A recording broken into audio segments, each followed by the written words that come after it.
Muy buenas tardes. Arrancamos el último panel de la jornada y también de esta primera edición del Biniu. Nosotros nos encontramos en el plató de Biniu Real Estate en la estación de Francia y ahora pues vamos a empezar a hablar de B2Day o lo que es lo mismo, co-living y la nueva tendencia en espacios compartidos. Este debate ha sido producido por WIRES, que es una asociación Women in Real Estate in Spain, que lo que intenta es fomentar la participación de la mujer en el sector inmobiliario, mejorar también su posicionamiento en la participación en el ámbito profesional del sector. Y WIRES lo que quiere es aspirar a servir como un lugar de encuentro, de networking, de instrumento también para la promoción de la mujer directiva en el sector inmobiliario y también contribuir a su formación. Pues bien, hoy vamos a hablar de ello, lo vamos a hacer profundizando ya con las personas que están aquí con nosotros presencialmente en este plató, pero quien va a moderar este tema es Laura Abadal. Ella es profesional en marketing y comunicación, lleva más de 15 años de experiencia en el sector inmobiliario, es socia de WIRES y es quien nos presentará también a las personas que van a participar, que ya os tenemos aquí en este panel y os vais a profundizar sobre este tema, así que os dejo con ellos y nosotros luego volvemos para comentar todas aquellas claves que vosotros hayáis desgranado. Bueno, muchas gracias, Elizabeth. Bienvenidos, buena tarde. Bueno, yo antes de empezar, si me permitís, y creo en nombre de todos y en nombre de WIRES, felicitar a Biniu por esta primera edición lanzada además en plena pandemia y sobre todo por el concepto, ¿no? Este concepto de transversalidad entre sectores que durante 4 días de congresos, conferencias, charlas, pues todos hemos podido, ¿no?, intercambiar opiniones y tendencias.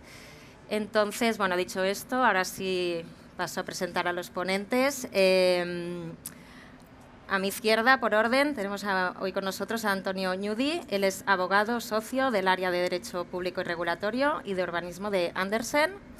Más de 25 años de experiencia profesional asesorando a administraciones públicas, empresas del sector inmobiliario, fondos de inversión, patrimonios inmobiliarios corporativos y además es articulista, profesor y ponente habitual. Bienvenido, Antonio. Muchas gracias. Tenemos a Carla Rivas. Él es CEO y co-founder en Attico Living.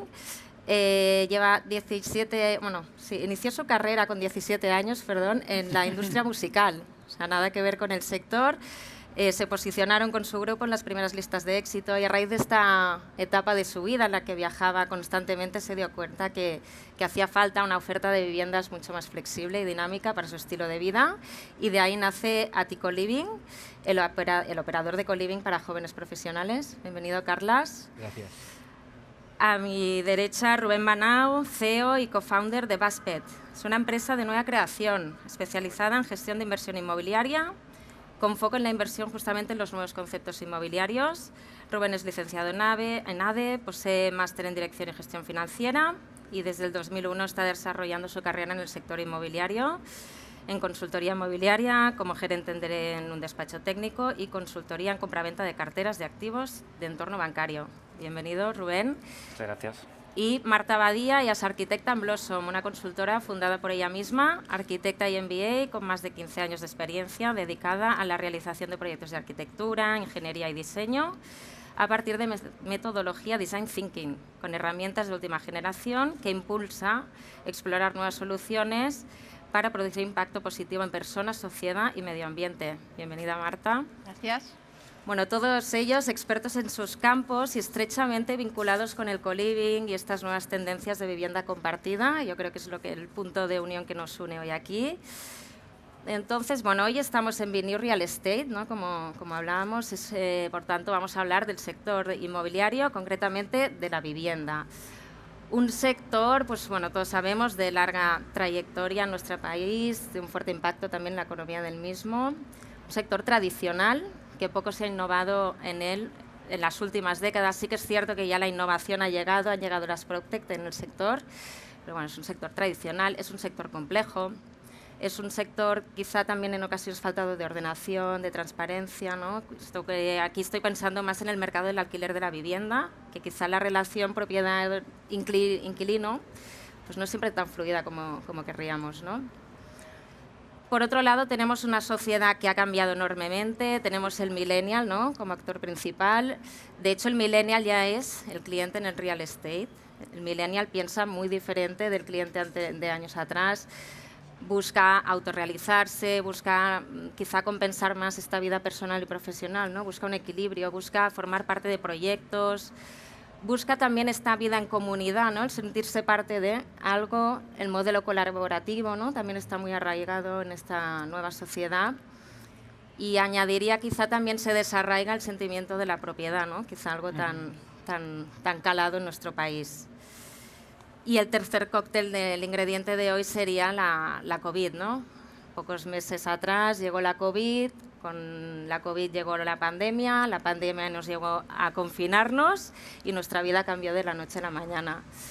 Y nuestra vida cambió a todos los niveles, yo creo que todo el mundo, y vinculándolo al sector de la vivienda, pues claro, exprimimos nuestras viviendas a tope, ¿no? En ese confinamiento yo creo que la gente nos hemos replanteado muchísimas cosas, cómo queremos vivir, dónde queremos vivir, qué esperamos de nuestras viviendas, ¿no? Entonces aquí tenemos un escenario muy nuevo, con estas nuevas tendencias que ya venían dándose, ¿no?, tiempo atrás.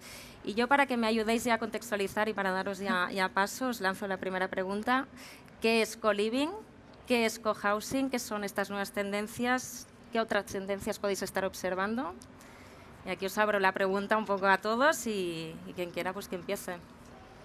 Bueno, yo creo que estamos, como decías, en la era de compartir, y eso ha llegado ya al inmobiliario, ¿no?, que ha sido como un mamut difícil de moverse. Lo hemos visto claramente en espacios como movilidad y ahora llega aquí.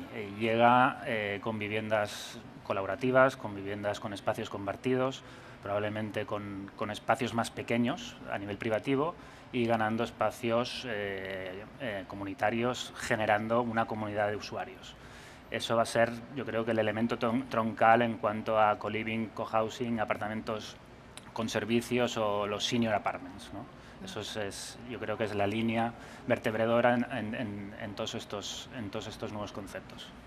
Muy bien. En todo esto, cuando se crean estos nuevos espacios, es muy importante buscar este equilibrio, ¿no?, entre lo privado y lo colectivo, y cómo la sinergia que se crea entre ellos, ¿no? Y es muy también importante a la hora de diseñar todos estos espacios pensar en el usuario, ¿no?, quién va a vivir en ellos, porque no es lo mismo crear un co-living para un conjunto de gente mayor que se han jubilado, o crear un co-living para todo un grupo de jóvenes emprendedores que viven en la ciudad. Entonces, cómo diseñas todo el espacio colaborativo yo creo que es parte del éxito, ¿no?, para no caer en crear unas pequeñas celdas y unos pequeños espacios comunes que quedan muertos, ¿no? Y también cómo se gestionan estos espacios una vez que tenemos el diseño y tenemos todo el artefacto en marcha, ¿no? Cómo gestionas lo que está pasando en ello. Entonces yo creo que el operador también tendrá un papel importante. No es un espacio como antes, ¿no?, que compras las llaves, te dan las llaves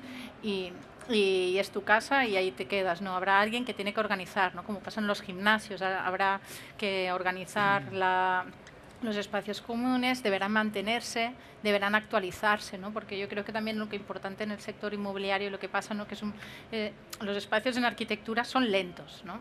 Y yo creo que lo que tenemos que, igual que cambiamos un poco de ropa, yo creo que el diseño tiene que permitir flexibilidad, tiene que permitir que sean más rápidos, ¿no?, que cómo vamos a amoblarlos, cómo los vamos a vivir. Y entonces yo creo que la sinergia en cómo los creamos, pero también cómo los usamos y cómo los gestionamos va a ser parte del éxito, para que no queden como muchos tenemos en la cabeza, ¿no?, los antiguos apartamentos que había, ¿no?, la planta baja con el ping-pong y todo al cabo de 5 años nadie lo usaba, ¿no?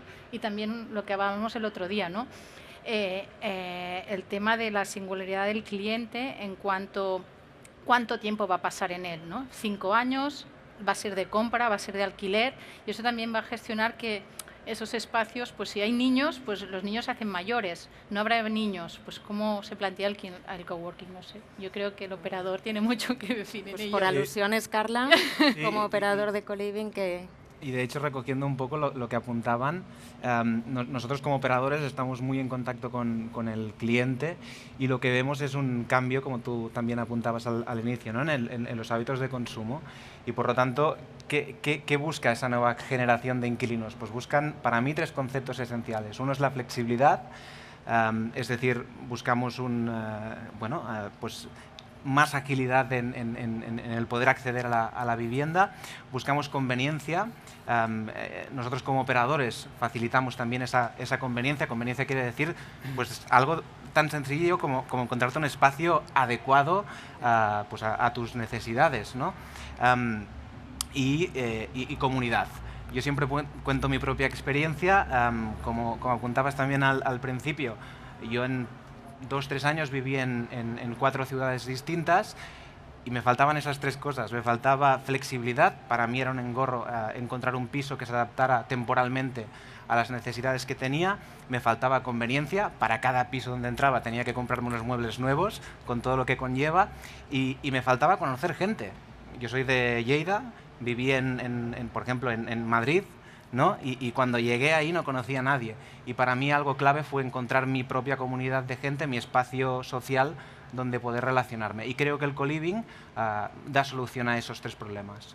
Fenomenal. No sé, Antonio, si quieres añadir algo. Bueno, los juristas siempre estamos muy preocupados con los conceptos, ¿no? Porque al final esto es lo que determina qué regulación se les va a aplicar. Fijaos que yo, cuando preparábamos un poco este debate, puse en Google co-living y me salieron 14 millones y pico de salidas, ¿no? De búsquedas. Y puse luego co-living en un repertorio jurídico que utilizamos normalmente en los despachos de abogados y donde no solamente hay sentencias, hay artículos doctrinales, libros, hay de todo. Me apareció una referencia al co-living, una. Vale. ¿Con esto qué quiero decir? Quiero decir que la realidad va muy por delante de la regulación. Y entonces, en este sentido, antes, hasta ahora teníamos prácticamente o alquilábamos o comprábamos. Esa era un poco la dicotomía. Podías añadir el alquiler temporal, si acaso los hoteles, los apartamentos turísticos que han irrumpido en los últimos años también de una manera tremenda y que ha impactado realmente en las regulaciones, ¿no?, de cada ayuntamiento. Pero definir el co-living con una sola definición a mí me parece que es complicado, porque co-living es tanto compartir un piso de estudiantes y ahora estamos viendo cómo compañías están profesionalizando también esa labor también, ¿no? La señora que antes alquilaba una habitación a 3 estudiantes, ahora hay empresas que cotizan en el MAP y que tienen 50 o 60 viviendas y 400 habitaciones, ¿no?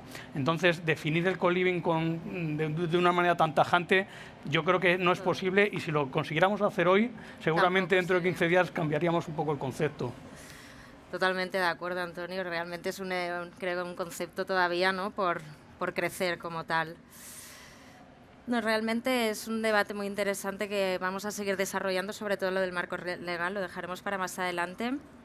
A mí me gustaría también lanzar directamente una pregunta a Rubén en cuanto a vuestra apuesta, ¿no? Como decía en la presentación, sois una empresa pues, de nueva creación, que habéis nacido aquí en Barcelona y que apostasteis claramente por estos modelos, co-living, co-working y otros modelos alternativos, ¿no? Pero centrándonos en co-living. ¿Por qué esta apuesta tan clara? Es decir, ¿qué habéis visto en este modelo que va a tener tanto...? Bueno, como decía Carlas, hay una demanda totalmente insatisfecha. La generación millennial ya es el 35% de la población que trabaja. Si sumamos generación X, nos vamos a más del 50%. Y esta gente ya piensa y quiere vivir de otra forma, ¿no? Entonces, vemos que hay una brecha brutal entre la oferta y la demanda en situaciones claramente sobre demanda y que en nuestro país no existía, ¿no? Entonces, desde que fundamos Baspet hace un año y pico lo teníamos clarísimo. Hoy, a pesar de COVID, lo tenemos claro y auguramos un futuro más que prometedor al sector a medio plazo, ¿no?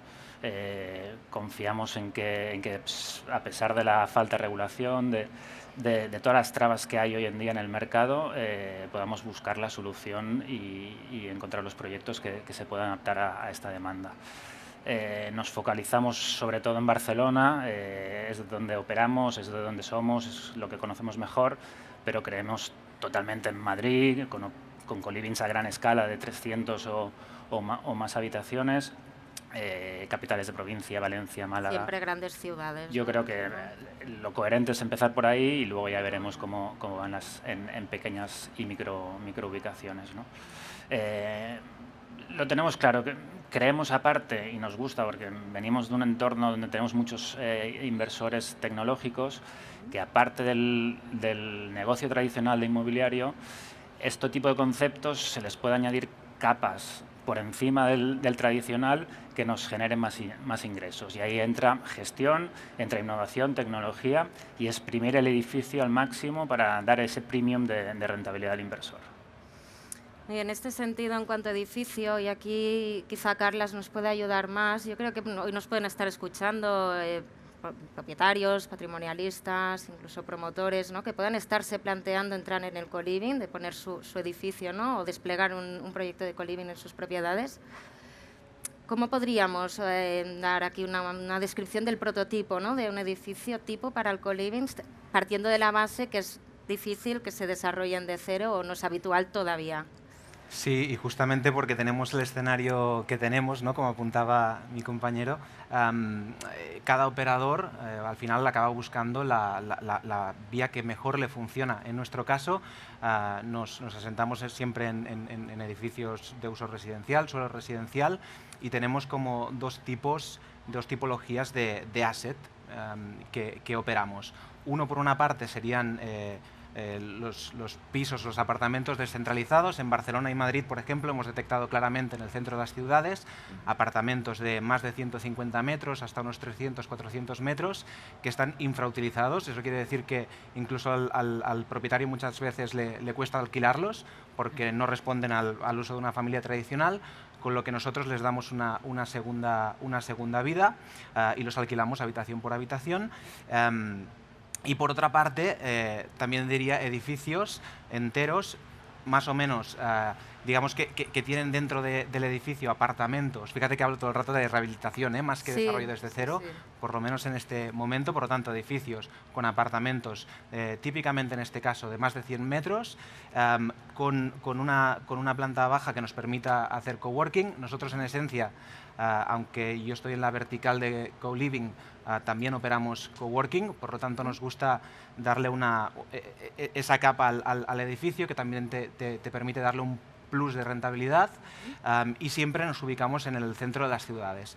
Como decía, hay ya algunos casos de co-living rural, de co-living por ejemplo, San & Co es un proyecto que a mí me encanta, que está en la zona de Javia y lo hacen estupendamente, pero seguramente aún no está tan desarrollado. Nosotros, de momento, nos asentamos en el centro de Barcelona, Madrid y Valencia, que es donde estamos enfocados en este momento. En todos los casos, público joven, ¿no? Imagino. En nuestro caso, sí. Antes apuntabas el senior co-living, ¿no? Yo tengo la intuición, hablando con operadores, que esto va a ir hacia el nicho a la larga y a medida que nos vayamos profesionalizando. Ahora mismo estamos centrados en jóvenes profesionales, no por nada, sino porque al final es lo que entendemos. Tengo 29 años, nuestro equipo es muy joven y lo que siempre hemos buscado es dar una solución a nuestra propia experiencia y a nuestra propia necesidad. Quizá a modo complementario, y ahora volviendo a rescatar ese hilo, ¿no?, del marco regulatorio, Antonio, ¿nos podrías hacer un poquito de descripción de cuál es la situación actualmente en este sentido? Se habla mucho de que al co-living le falta este marco regulatorio para realmente coger este impulso profesional, ¿no? Y que inversores, operadores, ¿no?, desde el punto de vista también arquitectónico, podamos volcar el sector todo este impulso que necesita el modelo. ¿Nos podrías intentar resumir? Porque imagino que debe ser amplio el tema. Sí, es complicado en tan poco tiempo, pero para que os hagáis una idea, nosotros tenemos un sistema competencial en materia urbanística en el cual cada comunidad autónoma tiene una propia legislación, ¿no? Entonces ya de momento ahí nos encontramos con que hay que ir por comunidades autónomas y analizar cuál es la legislación urbanística. Pero además cada municipio tiene sus propias normas urbanísticas a través de sus planes generales o normas subsidiarias, y ahí es donde tendremos que ver en dónde encaja mejor, en qué tipo de uso encaja mejor, ¿no?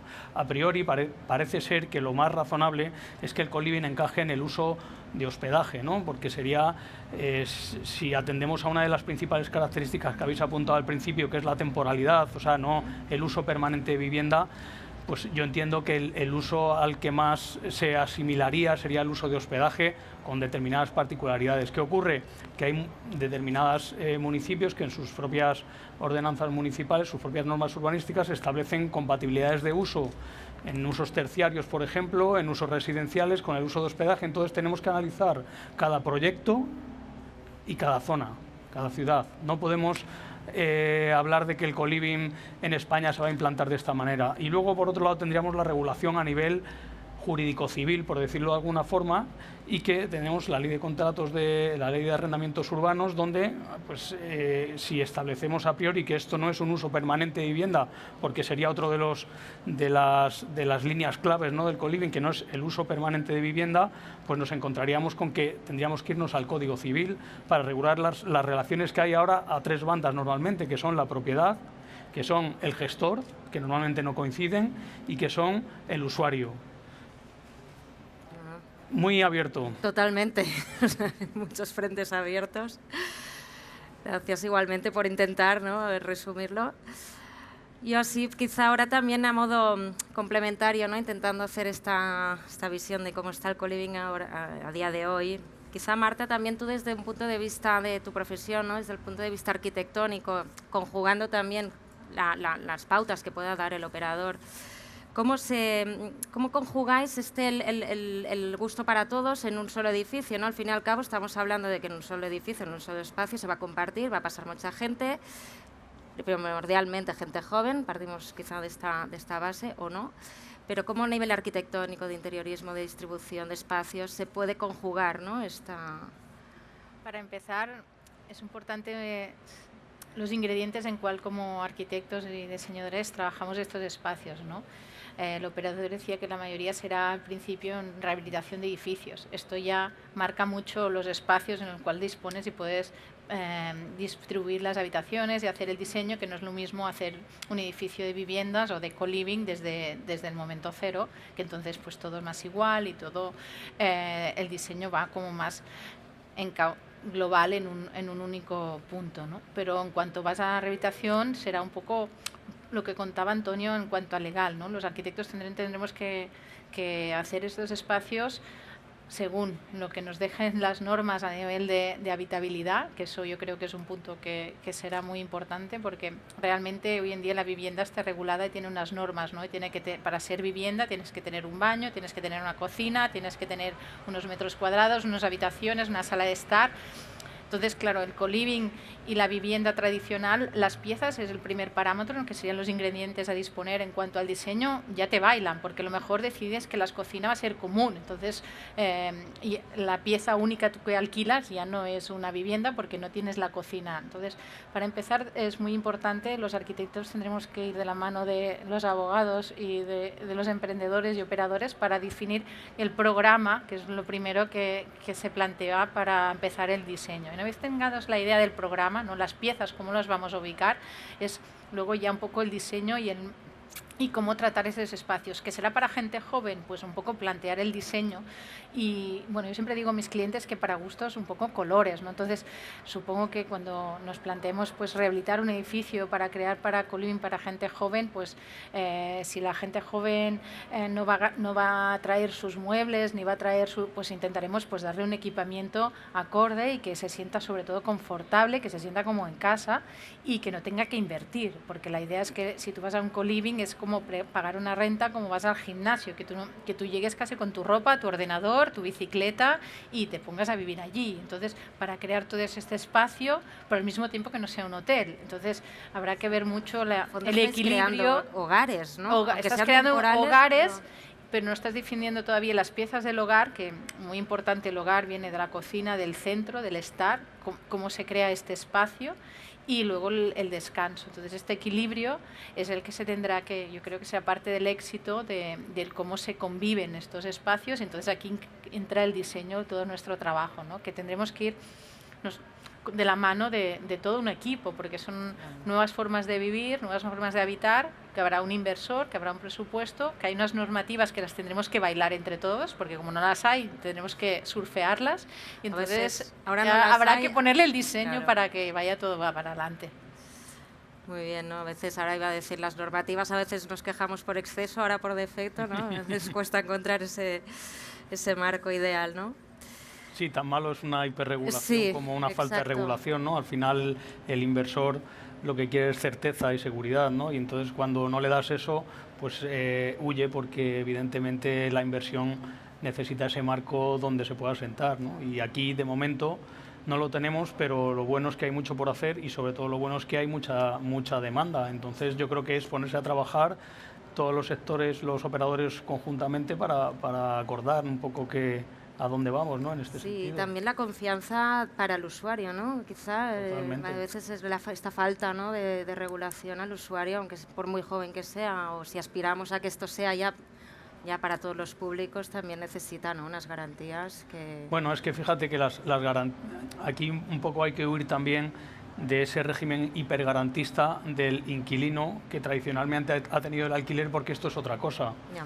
O sea, si te vas a la ley de arrendamientos urbanos, tienes un plazo mínimo de 5 años en el caso de que seas persona física, o 7 que seas persona jurídica, en el cual se puede subrogar un inquilino. Yo creo que esto no lo busca ni el usuario ni lo busca el gestor, con lo cual estamos en otro producto, claramente. Sí, quizá el clic es este cambio de mentalidad, ¿no? Estamos en otro producto, sí, muy de acuerdo. Bueno, y quizá también en este sentido, y a ver, Carlas, vosotros comentabas, ¿no? En Ático operáis en los dos segmentos, en coworking y ahora con la línea de co-living. Y a mí ahí también dándole vueltas pensaba, ¿no? El coworking nació años atrás, también en un formato pues muy para las startups, ¿no? Para el ambiente joven.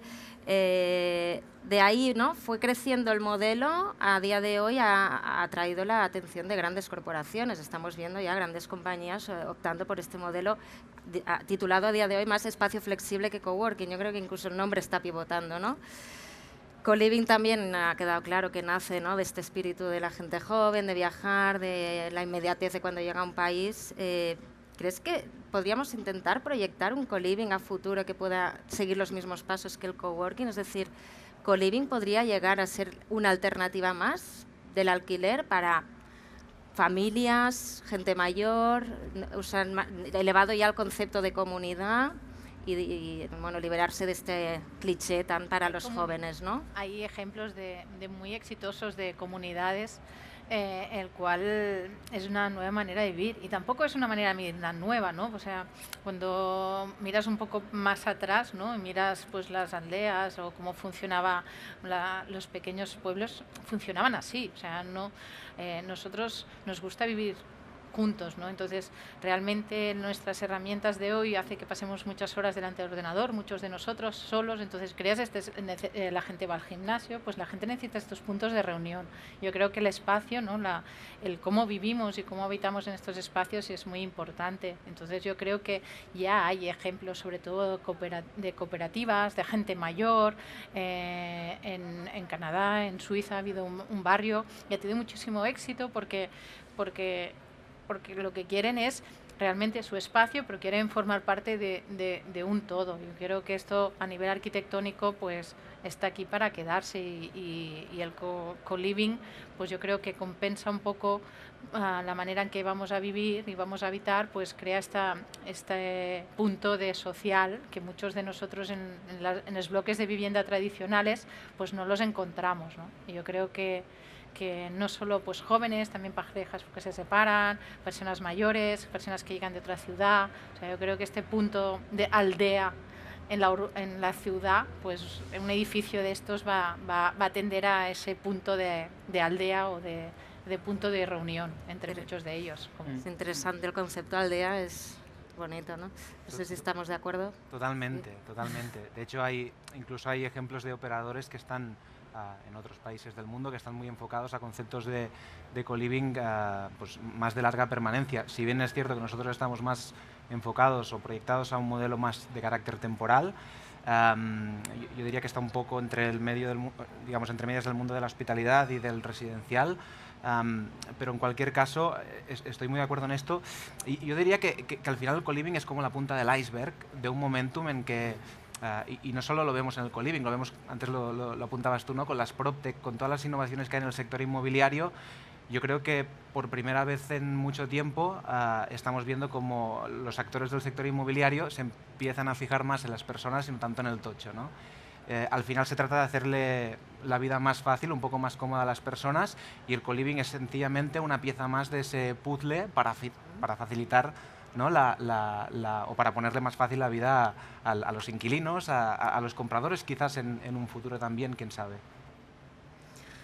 Bueno, y para que todo esto gire harán falta inversores. No sé, Rubén, aquí, ¿cómo nos puedes intentar dar un poco de luz, si es que ya puedes tener algún feedback de qué tipo de inversor hay, inversor interesado, tienen ganas de invertir en este modelo y si no, ¿por qué no? ¿Qué les frena? Sí, totalmente. Tenemos muchos interesados, tanto del sector inmobiliario, que pivotan entre el residencial y el hospitality, como decía Carlas, como ajenos al sector, que simplemente son fans de las nuevas tendencias y lo ven como un nuevo hábito que va a ser un mainstream, digamos, en los próximos años, ¿no? Tendremos que ver qué parte del parque inmobiliario acaba siendo ocupado por el co-living en 10 años, ¿no? Eso es lo que nos dirá un poco cómo ha evolucionado el sector. Pero sí, en principio, patrimonialistas están encantados de entrar, family office, gente que realmente se cree esto, que está intentando entrar en proyectos, pero de momento nos están venciendo las trabas, y las trabas vienen bastante bien ejemplarizadas, y es perfecto como habéis montado esta mesa, porque son 4 para mí y cada uno de nosotros forma parte de una de esas. Uno es el marco regulatorio, no existe ahora mismo, ¿no? Estoy hablando de co-living, propiedad vertical, boutique o gran escala, que realmente está más en el hospitality que en el residencial llevado por la LAU, ¿no? Entonces, ahí tenemos muchos problemas, ¿no? No sabemos si vamos a un dotacional, si tenemos que tirar del técnico municipal que va a decidir si nos podemos meter o no meter en ese edificio, y ahí lo que hace esa incertidumbre es espantar a los inversores. Aparte de eso, del propio problema del co-living, tenemos los troncales de cualquier inversión inmobiliaria que últimamente no nos son favorables, ¿no? En Barcelona especialmente, 22@ paralizado, licencias turísticas canceladas, el 30% de VPO en caso de rehabilitación o nueva construcción. O sea, no es un panorama ideal para el inversor. Por otro lado, tenemos el programa y el encaje. Encontrar edificios que sean óptimos para desarrollar un co-living es complicado. Nos cuesta esta reserva de espacios comunitarios, encontrar un zócalo comercial donde podamos meter ahí un gimnasio, un coworking, la kitchenette compartida, no es fácil. La densidad, ¿no? Ahora mismo no se pueden hacer habitaciones de 16 metros cuadrados, ¿no? En un residencial nos tenemos que ir al hotelero. Ahí estamos teniendo problemas, y realmente el espectro de parque de edificios verticales pues se va reduciendo cuando vas aplicando los filtros necesarios, ¿no?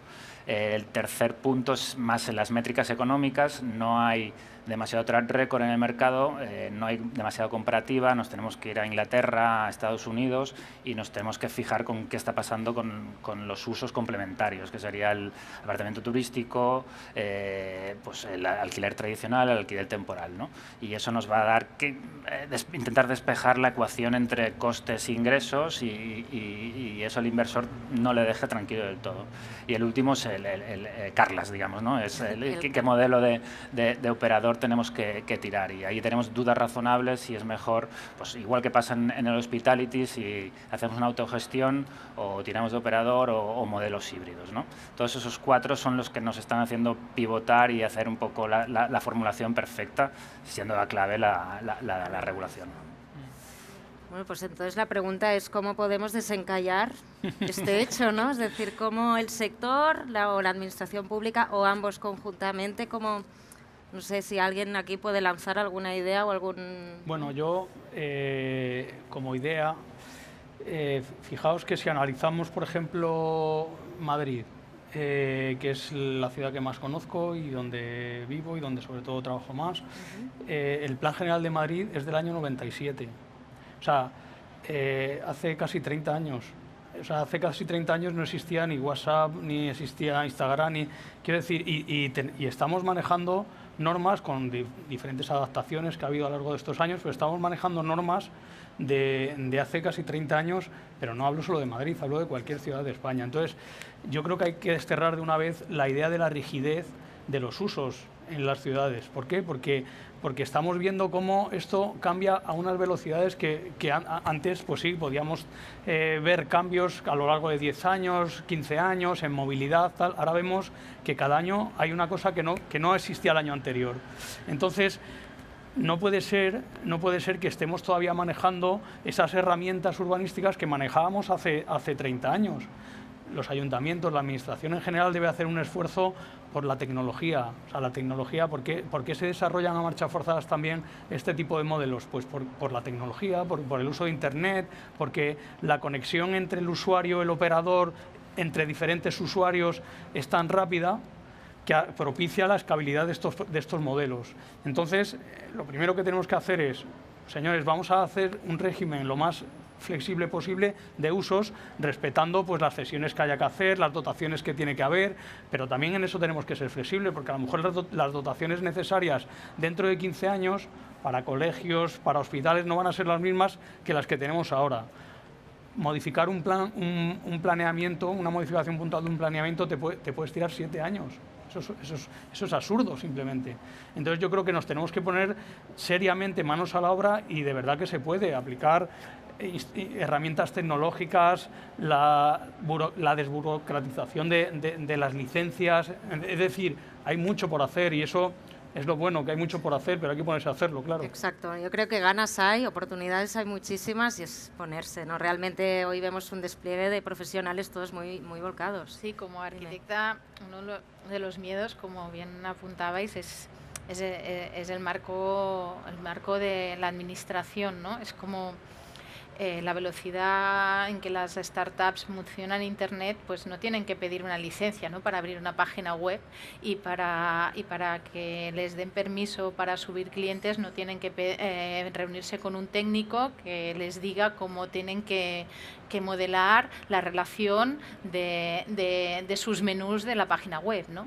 Pues esto tan sencillo que es cómo se diseña una página web, pues en urbanismo y en arquitectura y en diseño de ciudades, el mundo analógico está tan regulado, está tan en cintura que no nos permite crear espacios nuevos, concebir nuevos usos y construirlos, porque tenemos el marco legal que nos delimita. No, es que la cocina tiene que medir tanto por tanto, y si no tiene estos metros cuadrados no es viable.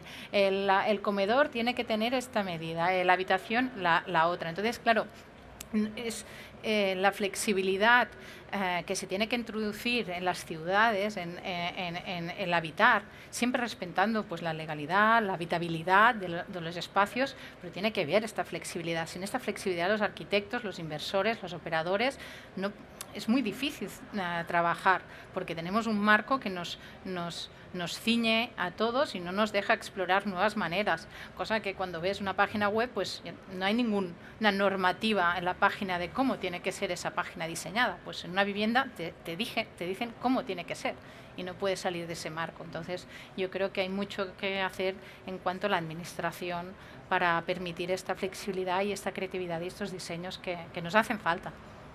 Además, nosotros desde las operaciones estamos constantemente en contacto con el cliente. Tampoco tengo mucho que añadir, lo han explicado perfectamente, pero sí que estamos constantemente viendo necesidades muy directas que muchas veces nos gustaría poder cubrir y que a veces por la cuestión más legal, ¿no?, y normativa, pues no podemos. Entonces, bueno, evidentemente yo estoy muy de acuerdo con los dos. Flexibilizar estas cuestiones yo creo que es clave para el desarrollo de nuestra propuesta y también de muchas otras. Muy bien, yo también, ya el tiempo se va agotando, hay tantísimas cosas por hablar, pero voy a fusionar un poco una pregunta que nos lanzan con otra que teníamos aquí. Estamos en Barcelona, sabéis que recientemente se están regulando los precios de alquiler.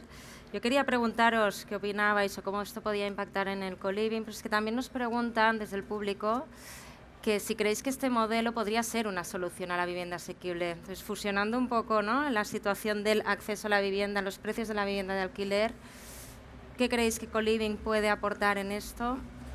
En mi opinión, totalmente, es una muy buena solución, porque de hecho el co-living como tal nace con un claro parámetro que tiene que ser asequible, ¿eh? Si nos vemos a Londres, el All Oak de The Collective, que es un mamarracho de 500 habitaciones, pasar una semana son 230 pounds. O sea, realmente es barato si lo comparas con otras alternativas, sea alquilar un piso, irte a un hotel o Airbnb o lo que sea. Entonces, es verdad que se reduce espacio, se gana en comunidad, pero es mucho más asequible o debería poder ser mucho más asequible que una vivienda tradicional. Y además yo creo que también hablamos de los consumos, ¿no? Por ejemplo, no solo es cuando pagas el alquiler, ¿no? El consumo, el agua, el gas, entonces todos, cuando la inversión, ¿no? la sostenibilidad, que no hemos hablado aquí, ¿no? Cuando tú eres individual en tu vivienda, pues el aislamiento, todos estos parámetros en cual tenemos que ahora diseñar todos los... no están... cuando eres una vivienda asequible, pues cuesta más el alquiler, y yo creo que en estos productos, como bien dice, pues ya englobas, y el precio no solo pagas por el estar, ¿no? Solo pagas por el uso, ¿no? Factura única de suministros. Pagas por usar ese espacio para vivir y ya está, no tienes que pagar nada más, si la luz, si el gas, si la comunidad, si amoblarlo, si desamoblarlo, no, vas con la mochila o con tu ropa, habitas en ese espacio durante el tiempo que lo necesites. Eso puede argumentar mucho el hecho de quien diría si a lo mejor está pagando más por metro cuadrado, pero es que claro, hay muchas capas, ¿no? de valor añadido, sí. Son las que explica Marta. Yo creo que sí. Entonces, yo creo que es una buena respuesta a la vivienda asequible. Yo creo que el colectivizar al final los servicios, el optimizar los espacios, al final todo eso hace que sea más asequible el acceso, ¿no? Y además yo creo que contribuye en un sector de la población que se siente que es desazonador para ellos el no poder acceder a una vivienda en compra, porque quizás tengan la capacidad de gasto, pero no el ahorro que necesitas para entrar en las fórmulas tradicionales que hay de entrar en la compra de una vivienda, donde tienes que tener ahorrado un 20% del precio de la vivienda, y cuando estás viendo que en determinadas ciudades los alquileres cada año suben más de un 10%. Entonces, a mí me parece que en un determinado sector de la población sí que es un claro ejemplo de cómo combatir ese acceso a la vivienda. Totalmente. Perfecto. Bueno, yo creo que se nos va agotando el tiempo, pero quizás si nos cabe una pregunta más, y así un poco más de una pregunta rápida, pero de algo muy actual ahora también, que es el teletrabajo, ¿no? O sea, todos sabemos que el teletrabajo ya existía, ahora ha vuelto y, bueno, se ha puesto todavía más en el día a día de las compañías. ¿Cómo creéis que esto va a afectar en la vivienda y en el co-living, por supuesto? Yo sí puedo poner un ejemplo. Tenemos algunos activos que estamos desarrollando antes del COVID o vamos a decir en una etapa inicial del COVID, bueno, pues nos imaginábamos unos layout X, ¿no? Y que en el momento de ponerlos en el mercado, la demanda número uno de cualquier inquilino es un espacio para trabajar, 100%. Otra cosa es qué uso le va a dar, ¿no? Si va a ser un espacio permanente o no lo va a ser. En nuestro caso, nuestros inquilinos, que son básicamente millennials, jóvenes profesionales, expats, no solo gente que llega de nuevo a la ciudad, sino gente que lleva ya un tiempo viviendo aquí, pero que aún no tiene su núcleo social consolidado. Todo el mundo nos lo pide y bueno, y cada uno le da el uso que le da. Yo creo que se va a convertir en un más, por lo menos tener la oportunidad de teletrabajar. Nosotros también estamos en el mundo del coworking y también vemos cómo el día que abrimos las oficinas o que las oficinas abrieron de nuevo sus espacios en nuestros coworking, ¿no? Veíamos como la gente estaba como loca por volver al trabajo, ¿no? Que parece una paradoja, pero fue así. Bueno, antes lo hablábamos, ¿no? Antes de entrar, que la gente sí necesitaba, ¿no? Estos espacios. Lo que sí que es cierto que si en la empresa te fomenta el trabajar en casa o te induce a ello, pues tu vivienda tiene que estar bien preparada para eso, ¿no? Al final es encontrar este punto de equilibrio. Yo creo que hasta aquí sí, me encantaría y creo que todos seguir hablando, pero el tiempo es el que es. Yo agradeceros a todos y en nombre de Wires vuestra participación, a todo el público que nos está escuchando detrás de las pantallas, y agradecer a Biniu también haber confiado en Wires para esta hora de charlas sobre co-living. Y bueno, esperamos vernos en otra edición en un futuro. Gracias a todos. Gracias a vosotros. Gracias. Pues muchísimas gracias también por parte de Biniu por vuestra colaboración. Comentábamos al principio que Wires había preparado muy a conciencia todo este panel, todos los temas de debate, pero si nace Wires es porque también se necesita potenciar a la mujer en este mundo del sector inmobiliario.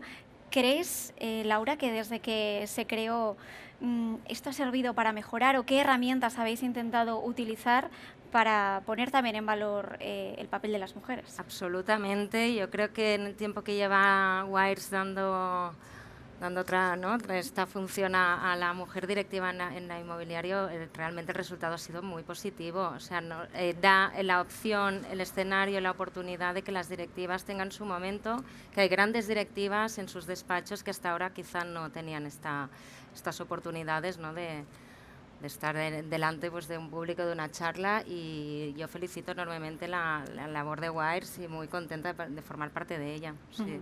Vosotros aquí presentes también del sector, también habéis notado que ha habido un cierto cambio no sé, en la gestión de la mujer al frente de puestos de responsabilidad y en un sector pues tan masculinizado, podríamos decir. Yo creo que la mujer en arquitectura pues siempre ha estado allí. Si miras las estadísticas de los estudios de arquitectura de las universidades, siempre están en 50, 40, siempre ha estado bastante equilibrado. La mujer en arquitectura ha estado allí desde el principio y ahora ya no solo está en el despacho, sino está en la obra, está en el control, está en gestión, está en el punto ya más en otras escalas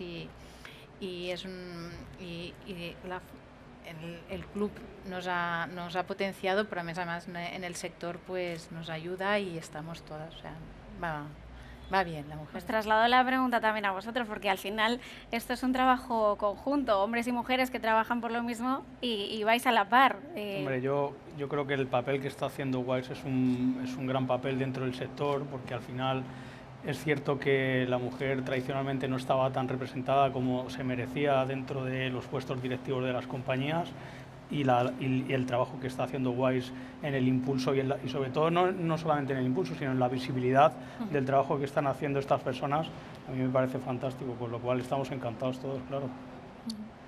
Totalmente de acuerdo. Totalmente de acuerdo. Un soplo de aire fresco al sector que, si me permitéis la expresión, era un poco casposo, ¿no?, hace años, con desayunos y comidas solo de hombres con puro, y eso pues... bueno, que quizá también a veces aportamos otro prisma de las cosas, ¿no? Totalmente, que todo totalmente. suma. Y yo creo que es la evolución del sector con gente joven que viene de otros sectores, la mujer en la obra, ¿no?, que era difícil de ver y que fuera respetada, y bueno, cualquier iniciativa de este tipo es magnífica. Os felicito.